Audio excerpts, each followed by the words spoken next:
Here we have our setup for doing some hardwood cuttings. There's a couple things that we need when we do hardwood cuttings. So I'll kind of start and show you those materials. One is a potting soil. This happens to be 3 parts, and it would be 1 part perlite, coarse perlite, 1 part peat moss, and 1 part pine bark fines. And you can see it is a real loose material, doesn't hold moisture. That's what we're looking for. We want it to stay moist, but not soaking wet. If this had been rained on, you shouldn't be able to just squeeze lots of moisture out of it. That's important because the hardwood cuttings will be sitting in this material all winter and into the spring until their roots develop. We don't want them to rot. Another thing that we'll use, it doesn't have to be used, is a rooting compound. This one, as you can see, is just called Hormodin 3. This specific type is made for hardwood cuttings. There's other types out there that are for softwood and semi-softwood. This one here is for hardwood cuttings. Another thing that we need to use is some sort of a labeling material. These are just vinyl blinds cut into sections.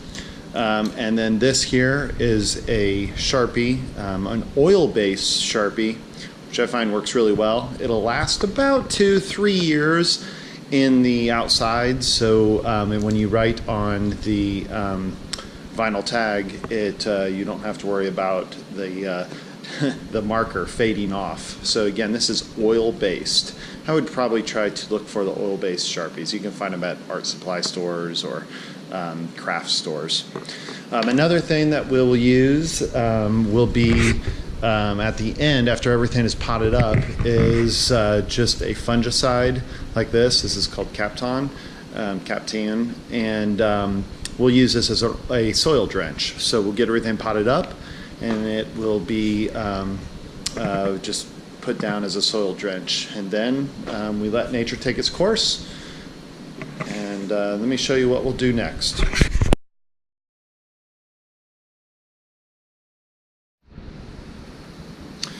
Once you have your hardwood cuttings, you want to look to see sizes. A couple things about a hardwood cutting. One is the leaves have already fallen off, so it's generally wintertime.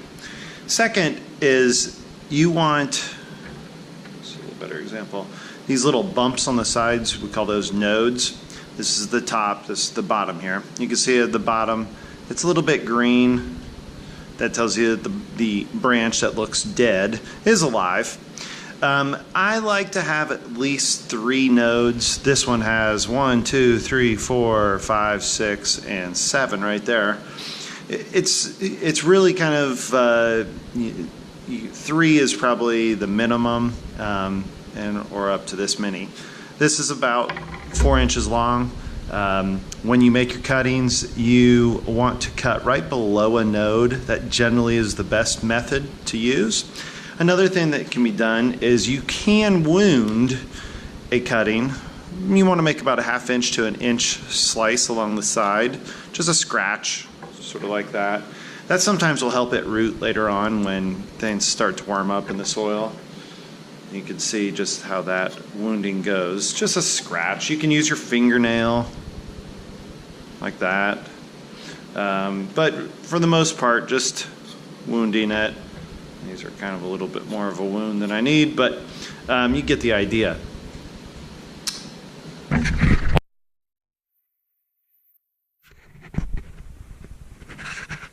For example of what it looks like when you get a cutting that is dead wood, because it all looks dead, you can scratch the wood, and when you scratch the wood, you'll see you should get that nice green color.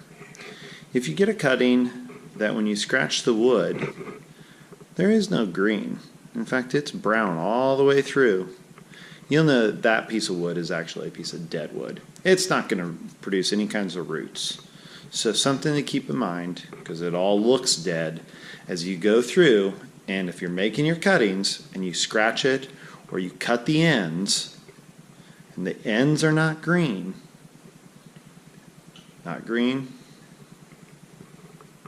green. The not green ones are dead. Throw them away. The green ones, you have a very good chance of producing roots. Our next step is to take our cuttings, which most of them I've wounded. You can see that's about an inch wound right there. And we can go up a little closer. You can see, again, these are your nodes right there. There's 1, 2, 3, 4, and this has a little bit of growth from the late fall, but 5 nodes on it. Those are those little bumps that are along the sticks. Cut right below a node, and then that end right there is going to go down into your soil mixture, your potting soil. And I'll show that to you here in a second. But when I use the rooting compound, I just take a bunch like this. I can get them wet. Take them into the rooting compound, stir them around, knock off the excess, and you can see what that looks like. It basically coats the area that'll be down into the soil. Our next step is to take our cuttings and place them into our the potting soil. You can use something like this, just a spackling tool that you can buy at a hardware store. To kind of cut in a trench if you're going to put a lot in, or you could just use a pencil to stick your holes down into the soil. When you put your hardwood cuttings down into that soil, you really need at least one node below the soil. So one node.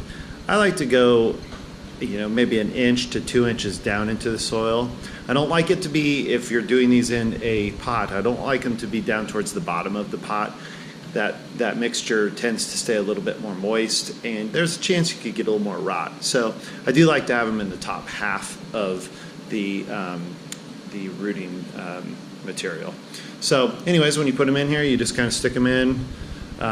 Again, I'm just going to stick them down to about 1 inch, and you can see it's not really anything that has to be done too carefully. You can take a bunch and you can kind of just stick them in like this.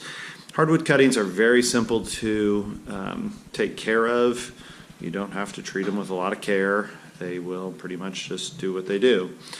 And stick one right, keep that one.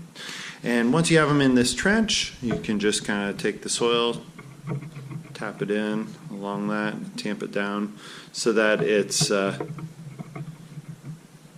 firm and very few air pockets would be around that. Okay.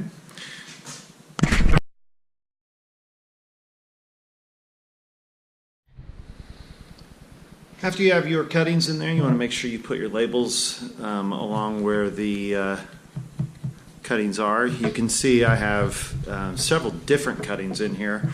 This row here is quince. This other row, a little further down the way, is a couple different types of roses. And then the last one over here at the far end is a 9-bark, a yellow 9-bark. You're going to find that hardwoods will probably start rooting right around June. And when we get to that point, the roots are going to tangle up in there. So I would suggest that you plant, if you do these and you do different varieties in a container, you plant things that will have distinctly different foliage. Otherwise, you're going to get things that are all rooted in here and they may look very similar and you won't know the difference. So quince and roses and 9-bark are all very different. I'll be able to tell the difference. And so when I have to dig these out of here, I have to mix them up a little bit. It's not going to make a huge difference because I can tell by the leaf or possibly even just the stem what kind of plant it is. Again, you're probably going to find that right around June is when they'll begin to root. You're going to keep them in a sheltered location.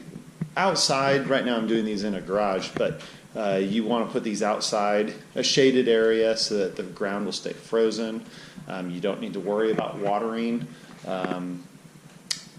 But like I said, before I even put them out there, I am going to put a soil drench down. And I can show you what that looks like here in a second.